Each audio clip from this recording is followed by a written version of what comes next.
Hey there, pirates. Welcome aboard the Anime No Me channel. Why hasn't Blackbeard gone after Luffy until now? You're going to find out in today's video, and you'll discover if, at this moment, he fears Luffy and the Straw Hats. You're going to find out right now. I hope for your support to help our crew win, and to do so, you just need to click the thumbs up button, leave a like, and subscribe to the channel. By doing this, you will win an incredible devil fruit, so just comment which fruit you want. Since the world stopped to watch that boy with the straw hat cross the war, since the name Monkey D. Luffy was shouted across the seas and pierced the rooftops of the world like an arrow shot into the horizon of the future, it was certain that the gears would start turning. And perhaps, amidst all of this, the question that few dared to ask is, why didn't Blackbeard, of all people, the most meticulous, the most ambitious, the one who spent his life waiting for the right fruit, the right moment, the exact breach, go after the greatest symbol of the next era, even knowing where he was? Maybe he had the opportunity, maybe he even had the desire, but still, he didn't go.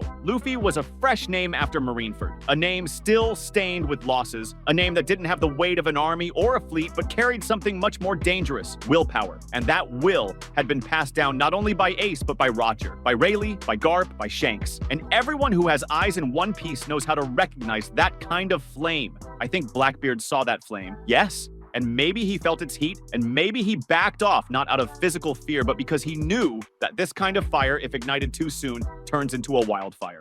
In chapter 581, when Luffy sent that secret message to his crew in the newspaper with the 3D2Y bandaged on his arm, it was possible to understand that not only was he training, but the whole world was also preparing for his return. And if the world knew, Blackbeard knew too. And even then, he didn't move. What does that say about him? Maybe he knows something that few others do, that some seeds, if harvested too soon, don't bloom, but explode. Blackbeard spent years in the shadows, waiting for the Yami Yami no Mi. He learned with time, with silence, with control, and maybe he knows that the real move is not to intercept a threat when it's still growing, but when it thinks it's ready. Maybe that's his game, to wait for Luffy to feel invincible, to wait for the world to bow to the new king before showing that darkness can smile too. And if we think in pure pirate logic, Blackbeard is not just pure ambition, his calculation. He doesn't act on impulse. Like Luffy, he doesn't launch into fights out of pride. Like Kid, he's a chess player in the middle of a dynamite board, and his moves always have more than one meaning. So maybe he looked at post-war, post-training, post-Rayleigh Luffy, and thought, it's not time yet. Because what Blackbeard wants is not just to win,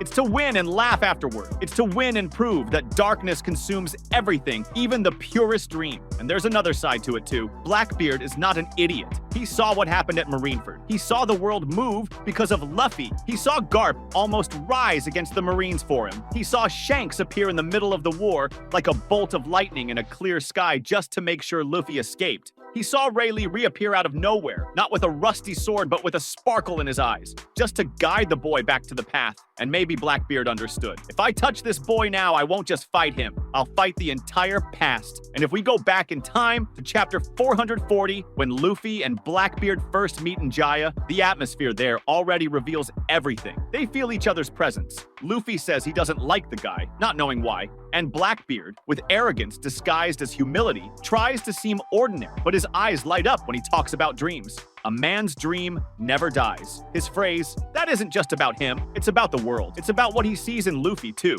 Maybe he respects that will. Maybe he even admires it. But respecting isn't a lying. Admiring isn't sparing. It's just knowing how to wait. And there's more. Luffy was never part of Blackbeard's immediate plan. At least I don't think so. Blackbeard wanted a way to rise to the top using others as a staircase. He used Ace, used the Marines, used the Shichibukai, used Impel Down, used Whitebeard. His path has always been to siphon off what others built, and Luffy was still building.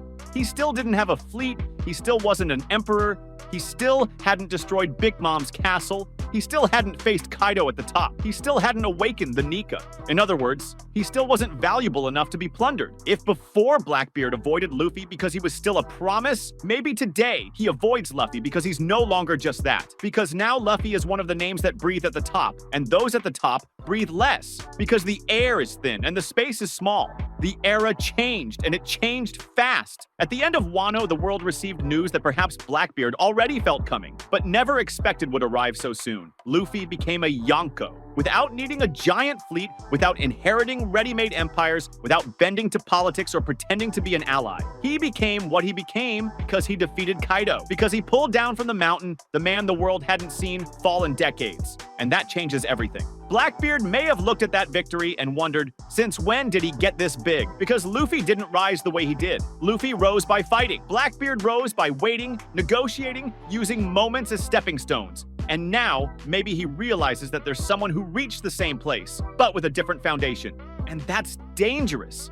Because if your base is made of plays, lies, and tricks, and the other builds his with trust, friendship, faith, strength, and sacrifice, which one lasts longer? It's easy to say Blackbeard isn't afraid, but what is fear to someone like him? Maybe fear for Blackbeard isn't panic or hesitation, maybe it's analysis. He has seen what happens to those who underestimate Luffy's smile. Crocodile underestimated, Enel underestimated, Doflamingo underestimated, Kaido, even with everything he had, also underestimated. And they all lost because Luffy has a kind of energy that can't be measured in numbers or read in dossiers. And that might be what bothers Blackbeard the most, because he's a man of plans. And Luffy is the incarnate chaos of willpower. In chapter 1059, when Kobe is captured and we see Blackbeard acting against Amazon Lily, attacking Boa Hancock, it seems like he's still the same, seeking fruits, opportunities, using the system's gaps to strengthen himself. But even there, even at that moment of advantage, he hesitates. He stops when Rayleigh appears. He backs off, not because he's weak, but because he knows brute force isn't everything. He has that sense of limit, and that shows he thinks, that he considers, and if he considered Rayleigh a limit, what does he see in Luffy now? Luffy is no longer just the boy with the hat. He is the bearer of a name that makes the sky tremble. He is the current user of Nika, the fruit of the sun god, and Blackbeard, who knows legends, who grew up with ancient stories, who read and waited for the Yami no Mi, surely must have heard of Nika. And now, the boy he met in Jaya not only masters advanced conqueror's haki, but has awakened the most unclassifiable fruit in the world. This shifts the balance, because now the light has a name, it has a form, and it dances. And Blackbeard is darkness. The Yami no Mi is a fruit that not only nullifies powers, it nullifies hope. But can it nullify a god? Can it swallow a being that molds itself with imagination, that smiles while fighting, that transforms reality? As if the world were rubber? Maybe Blackbeard is asking himself that right now. Maybe he's waiting for answers. Because if he's going to face Luffy, he's going to want to know what he's up against. And at this moment, perhaps, even he is not sure. The position of Yonko is not just a title, it's a warning. It's the world saying that that pirate has enough power to rewrite the map. And Luffy did just that. He took Kaido's territory, made alliances with samurai, changed the politics of Wano, brought down 2 emperors. And unlike Blackbeard, who used the remains of Marineford, Luffy built his own era with his own blood.